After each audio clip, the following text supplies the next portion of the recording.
Pangeran Bahagia. Pangeran Bahagia berdiri tinggi di atas sebuah pilar, memancarkan kilau emas lembut saat ia memandang kota di bawahnya. Orang-orang sering berhenti untuk mengagumi dirinya, terpukau oleh keindahan yang berkilau itu. Namun di balik senyum yang tenang, tersimpan kesedihan yang sunyi di dalam hatinya.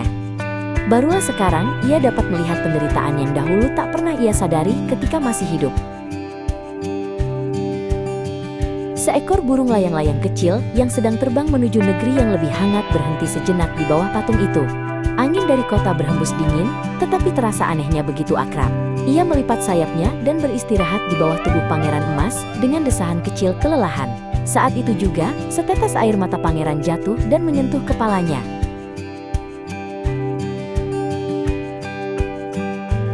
Terkejut, burung itu menengadah melihat wajah pangeran yang berkilau. "Mengapa engkau menangis?" tanyanya dengan lembut. Pangeran mulai berbicara dengan suara bergetar namun halus. "Saat aku hidup, aku tidak bisa melihat penderitaan ini. Sekarang aku melihat seluruh kesedihan di kota ini."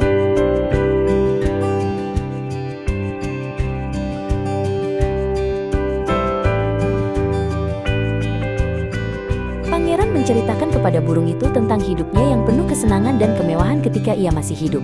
Musik dan tawa memenuhi setiap sudut istana siang dan malam. Namun, ia tak pernah melihat keluar melewati tembok tinggi untuk mengetahui dunia yang sebenarnya. Kini ia merasa sangat menyesal ketika melihat duka yang tersembunyi di seluruh kota.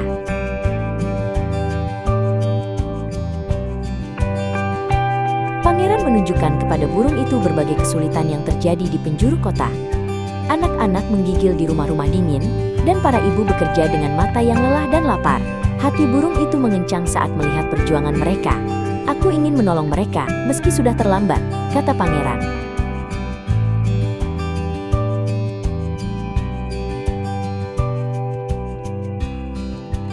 Pangeran meminta burung itu membawa salah satu mata safirnya kepada ibu seorang anak sakit. Burung itu ragu, tetapi akhirnya mengangguk dengan tekad yang lembut. Ketika safir itu terlepas dari mata pangeran, cahaya lembutnya perlahan memudar. Burung itu mengambil permata itu dan terbang ke malam.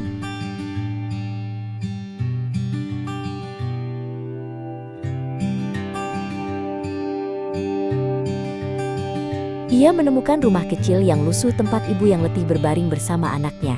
Dengan tenang, ia meletakkan safir itu di atas meja lalu terbang pergi. Sang ibu menemukan permata itu dan menangis penuh lega dan syukur.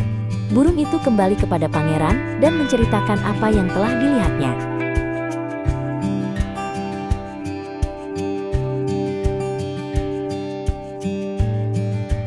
Kemudian, pangeran meminta burung itu memberikan mata safir yang tersisa kepada seorang penulis yang kelaparan. Burung itu terbang cepat menembus malam yang dingin menuju loteng gelap itu. Si penulis terkejut saat permata itu menyala dan menerangi ruangannya yang putus asa. Harapan kembali padanya seperti api kecil yang menyala kembali.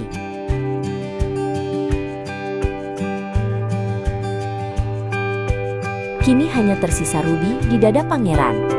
Ia meminta burung itu memberikannya kepada gadis kecil penjual korek api yang menggigil dalam dingin. Burung itu menemukan gadis itu berjalan di jalan-jalan beku. Saat ia menerima Ruby itu, mata gadis itu bersinar dengan kehangatan rapuh.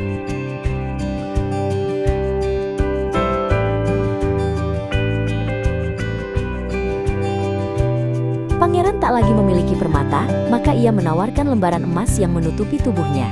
Burung itu mulai membawa lembar demi lembar emas kepada orang miskin. Setiap lembar emas membawa sedikit kehangatan bagi kota. Tak lama, pangeran tidak lagi bersinar seperti dulu.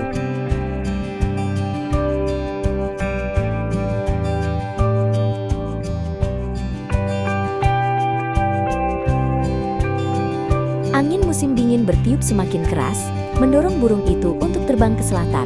Namun ia menolak meninggalkan pangeran. "Aku masih punya tugas di sini," bisiknya lembut. Pangeran tersenyum lembut kepada sahabat setianya itu.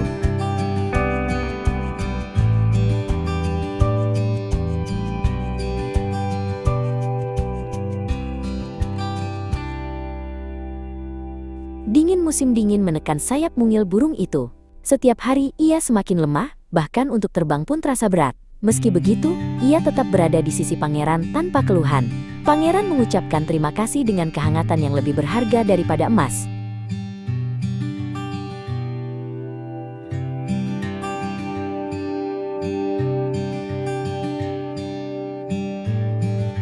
Suatu hari, burung itu hinggap di bahu pangeran dan berbicara pelan. Aku mulai mencintai kota ini, dan juga engkau. Pangeran menerima perasaannya dengan kelembutan penuh pengertian. Namun suara burung itu semakin tipis seperti angin yang memudar.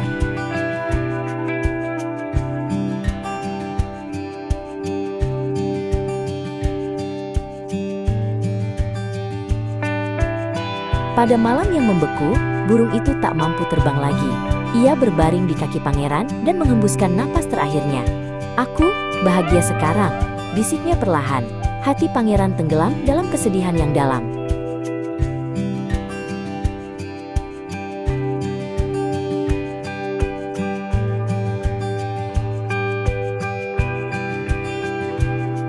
Saat burung itu mati, hati timah pangeran bergetar.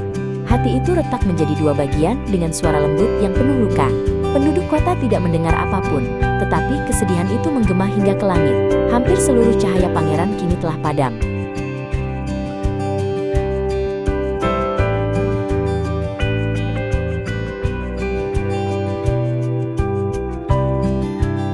Keesokan paginya, penduduk kota terkejut melihat patung itu.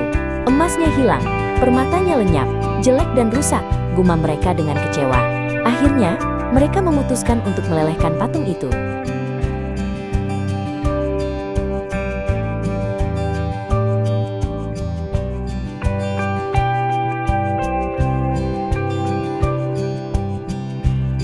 Mereka meletakkan patung itu ke dalam tungku yang menyala terang.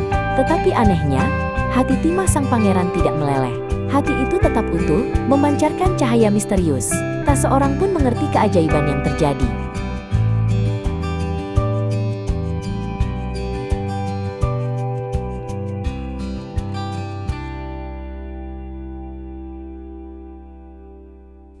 Pada saat itu, seorang malaikat turun dari langit. Ia mengangkat hati yang retak dan tubuh kecil burung itu dengan lembut. "Inilah dua hal yang paling berharga di kota ini," bisiknya. Angin membawa kata-katanya pergi dengan lembut.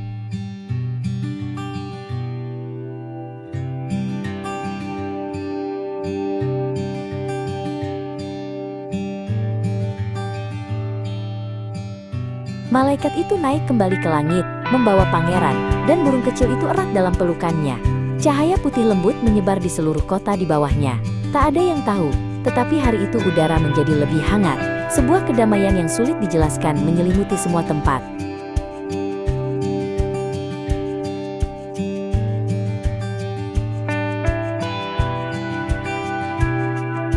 Di surga, pangeran dan burung kecil itu akhirnya bertemu kembali.